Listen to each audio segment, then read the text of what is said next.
আসসালামু আলাইকুম। আমি আবু জাফর মোহাম্মদ মাহফুজুল কবির, অফিসার ইনচার্জ বিএনপি থানা, নতুন যোগদান করেছি।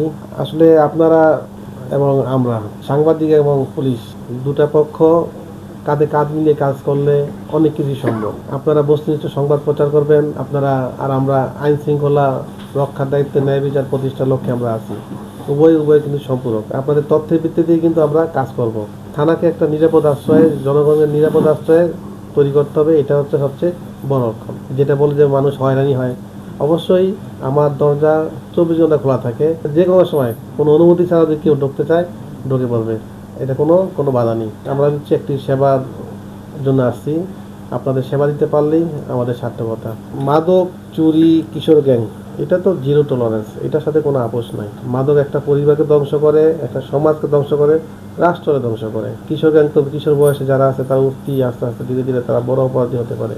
থানায় এসে হয়রানি, আশা করি এই ধরনের হয়রানি হবে না। যদি কেউ এই ধরনের হয়রানি হয় আমার কাছে আসবে, অবশ্যই ব্যবস্থা নেওয়া হবে। থানা তো জনগণ থানায় যে হয়রানি হবে এটা কোনো কিছুই বরদাস্ত করা যাবে না। থানা হবে জনগণের নিরাপদ একটা আশ্রয়।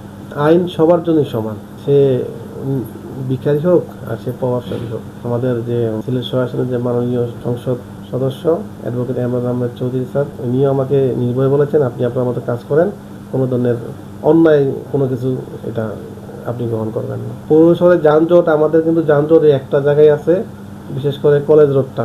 ওইটা আমি আসার পরে এটার জন্য কমপ্লেন পাইছি যে ওখানে 2 জন করে অফিসার, 2 জন করে সদস্য দেওয়ার জন্য। 2 জন করে সদস্য কিন্তু থাকে, আমি মাঝে মাঝে চেক করি 2 জন সদস্য থাকে, কিন্তু সমস্যা হচ্ছে ওখানে বিভিন্ন কারণে অটো, সিএনজি এভাবে আপনার মানে ওখানে রাখা হয়, মানে 2-3টা লাইন করে, মানে একটা লাইন হচ্ছে 2-3টা লাইন করে চলে যাচ্ছে। এটা নিয়ন্ত্রণে টিআই, যে আমাদের টিআই বর্তমান যে টিআই দায়িত্বে আছে ইব্রাহিম, তার সাথে কথা বলেছি যেন দ্রুত সমাধান করা যায়। যে কোনো ঘটনা যদি মনে করে যে না আমার যাওয়া উচিত, অবশ্যই যাব। আর যদি যাওয়া উচিত না হলেও যদি প্রয়োজন মধ্যে আমি নিজে অর্থাৎ নিরীহ মানুষ বলতে কিছু নাই, সবাই আমাদের থানার জনগণ, সবাই আমাদের সেবা প্রার্থী। আমরা সেবার দোকান দিয়ে আসছি বিনামূল্যে সেবা বিতরণ করার জন্য। আর থানায় যে অনলাইন জিডি বলেন, এখন তো সব অনলাইন জিডি করতে কোনো টাকা পয়সাও লাগে না। এখনও কিন্তু বাইরে অনেক সময় আমাদের কিন্তু এখন, আগে তো দরখাস্ত লেখা হইতো, যে দরখাস্ত লেখা বাইরে লেখা, এই ধরনের কিন্তু কিছু নাই এখন আর। নারী শিশু হয়রানির যেটা এটা প্রতিরোধের জন্য একমাত্র জনসচেতনতা ছাড়া আর বিকল্প কিছু নাই। আমাদের যদি জনসচেতনামূলক বিভিন্ন কার্যক্রম গ্রহণ করতে হবে আপনাদের সহ, আপনাদের উপস্থিতিতেই আমরা যদি এটা করি, আশা করি এটা অনেকখানি কমবে। স্কুল কলেজের যে আমার সাংবাদিক ভাইয়েরা এবং শিক্ষক যারা আছে তাদের প্রতি অবশ্যই সম্মান থাকবে। তাদের পরামর্শ আমি চাবো, আমাদের থানাটা যেন কত কার্যকরী করা যায় সেই পরামর্শ তাদের কাছে যাব। আমাদের কিছু ঘাটতি থাকতে পারে, আমাদের একবারে 100% সঠিক সেটা না। এই ঘাটতি পূরণ করার জন্য আপনাদের পরামর্শ অবশ্যই দরকার। প্রত্যাশা আমার একটাই হচ্ছে আমার জনগণকে সেবা দেওয়া। আমি এই সেবাটাই দিতে চাই, সেটা যে পর্যায়ে হোক।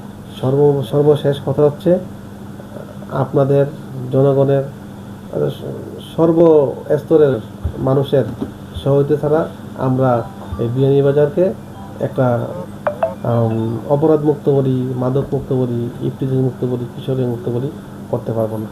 আপনাদের সহযোগিতা একান্তই প্রয়োজন। আর আমাদের তথ্য দিন, যে কোনো বিষয়ে আমাদের তথ্য দিন। তথ্যদাতার পরিচয় গোপন রাখা হবে। যদি মনে করেন যে না আমরা তো তথ্য দেই, তথ্য দিয়ে আবার আমাদের নাম পরিচয় বলে দেয়, অন্তত আমার কাছে তথ্য দিবেন। আমি আমার অফিসারদের সহ যদি প্রয়োজন হয় আমি নিজে গিয়ে অভিযান করব, কিন্তু আমাদের তথ্য দিতে হবে। আমি 100% আপনাকে ইনশিওর করবো যে আপনার পরিচয় সম্পূর্ণ গোপন রাখা হবে।